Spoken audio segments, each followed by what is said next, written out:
dhaqaatiir Soomaaliyeed oo ku nool dalka Yemen ayaa waxa ay tilmaameen inay soo saareen dawooyin tayo leh kuwa oo laga sameeyay dhirta dabiiciga ah isla markaana dawo u ah cudurro dhowr ah oo aadanaha asiiba.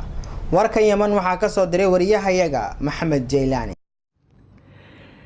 cilmi baaristan ayaa in muddo ah ka socotay dalkan Yemen gaar ahaan magaalada Sanca oo ay markaasi sameeyeen dhaqaatiir Soomaali ah ayaa waxa gaartay halkii ugu sareysay uguna weyneed marka loo eego daawooyin cajiibka oo ay soo saareen kuwaasi oo markaasi lagula dagaalamayo laguna daaweynayo cudurro halis ah oo caalamku ay u waayeen daaweyntooda. daawooyinkan oo dhakhtarkani Soomaaliyeed oo ilaa haatan soo saaray ayaa waxa ka mid ah daawooyinka cudurka fayraska beerka iyo kansarka iyo kuwa kale markaasi baabi'iyay dadweynaha caalamka. daawooyinkan ayaa waxaa lagu magacaabaa cajaa'ib waxaana daha ka rogay Dr. Maxamed Cabdiraxmaan oo markaasi loo yaqaano Dr. Cajaa'ib. waayahan dambe waxaa adduunka laftiisa laga qaylinayaa kansarka oo ugu badnaada caalamka, laakiin waxaa laga qaylinayaa beer xanuunka ama fayraska beerka oo ugu badan maanta isaguna adduunka ama ahaado ama siyaada ama biyahaado oo aad isagana looga cabanayo.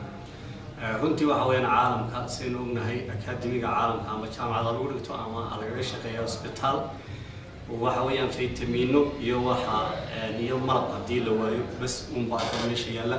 ilaa hadda caalamka waxaa la sheegayaa inaan magaranaysa wax dawo oo dhab ah aan loo soo saarin, laakiin ilaa 2012 runtii anagu dadka waxaan u siinaynay markaa xanuunka leel daran dawo chemotherapy-ga markaa waxaanu helnay 2000 oo soo saarnay 2012 ayaan soo saarnay. marka dawada chemotherapy-ga ah oo dhir ahayn iyadu waa dawo ka soo baxaysa waxyaalaha ka kooban warshadihii sameynayay dawooyinka ay ka soo baxaysa. marka runtii waa dawo jirta weeyaan. anagu waxaan u sheegaynaa ummadda Soomaaliyeed iyo ummadda caalamkaba in aan dawada ay soo saarnay haddaan nahay dhakhaatiirta ay tahay dawo chemotherapy dawadaas oo runtii aad iyo aad caalamka uga qabanaysa xanuunada fayraska beerka ama ama si ama biyaha. marka runtii wax weeyaan dawadani wax weeyaan metabolism-keedu aad buu u fiican yahay.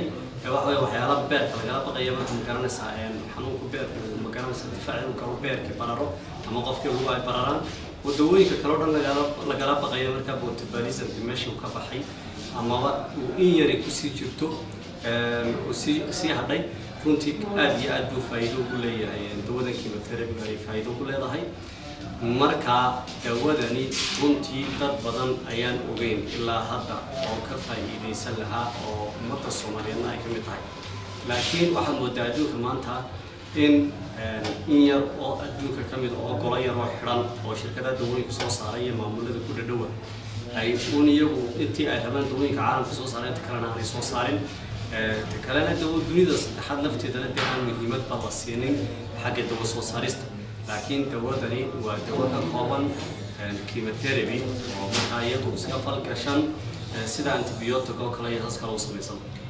tadbirta lafteedu way jirtaa, laakiin tadbirta lafteeda waxa ka fiican marka caalami ay tahay tan chemotherapy ayaa ka fiican. marka dawadani waa dawo aad u fudud. ilaa hadda dawadani waxay u samaysan tahay sidan biyaha lagu qasayaa. biyaha marka lagu qaso waxay noqonaysaa markaa saas oo kale marka ay noqoto dawadani waxa la sameynayaa waa la cabayaa. sida marka loo cabo dawada absorption-keeda kama galayo caloosha, wuxuu ka galayaa carabka hoostiisa, wuxuu ka galayaa jirka meesha uu ka soo gaadho ayuu ka galayaa. marka sidaa marka dawada loo cabo waxay keenaysaa fayraskii oo beerkii ku jira in ay ataagto marka ay markaas ay weerarto. weerarka waxa ka imanaya xanuun.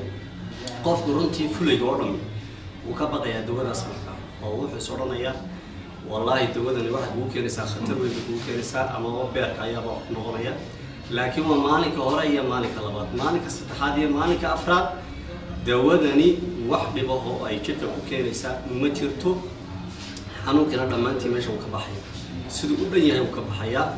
waxa soo haraya qofkii in uu difaacii u jiray uu baabiinayay ama uu la dagaalamayay fayrasku وماشى وكبحه أو مركا قف بنوضو فيروس كايا يعني سيدا فيروس ونوضو أو مركا سيداس قف كوجع في موضوع حنون كي هي كدبنا وقف كدريمية بس مركا الله بيرقون إنه فصل بحيو إنه فيروس كي مركا شركيز كتشرو.